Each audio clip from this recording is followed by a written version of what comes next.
after you done slept with them, now you having sleep paralysis, which is an incubus or a succubus spirit. Someone has unresolved trauma in their life, and I say unresolved because a lot of people have trauma, but there are some people who have resolved it and healed from it, and some people who have not resolved it, which leads to it affecting their dating life.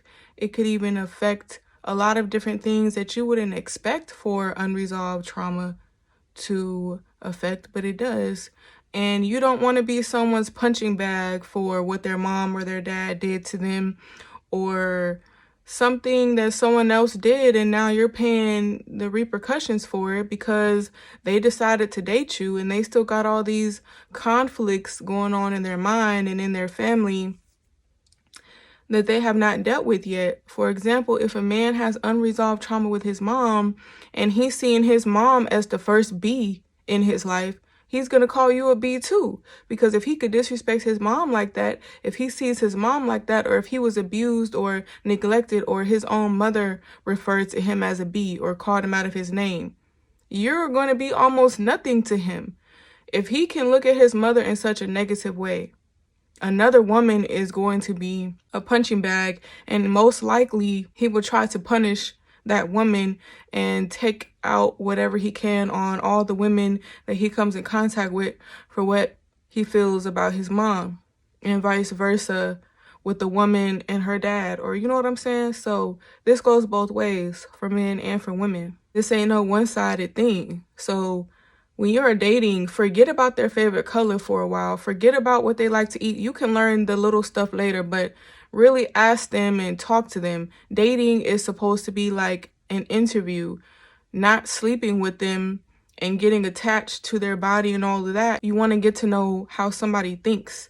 You want to get to know someone's thought process, what they've gone through, why do they think like this, why do they treat people like this, how do they see the world, how do they view this, have they ever been admitted to a psychiatric hospital, have they ever been to prison, and why. You want to know the actual details. You're trying to get to know someone. You don't want to start getting to know the little cute stuff about them and then start unconsciously falling for them, and you still don't even know them. All you know that they like the color blue and they like to eat Caribbean food on Saturdays. They like football. They used to be a cheerleader.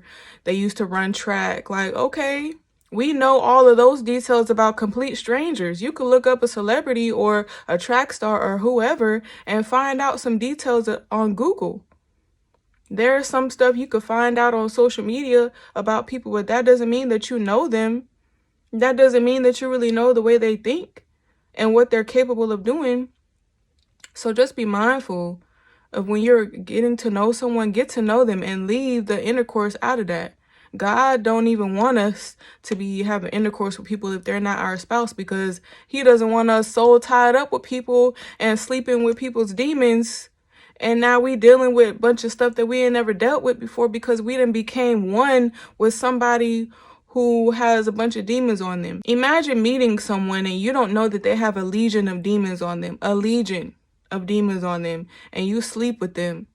Or the person before them had a legion of demons, or this person had dealt with incubus and succubus spirits and you don't know about it.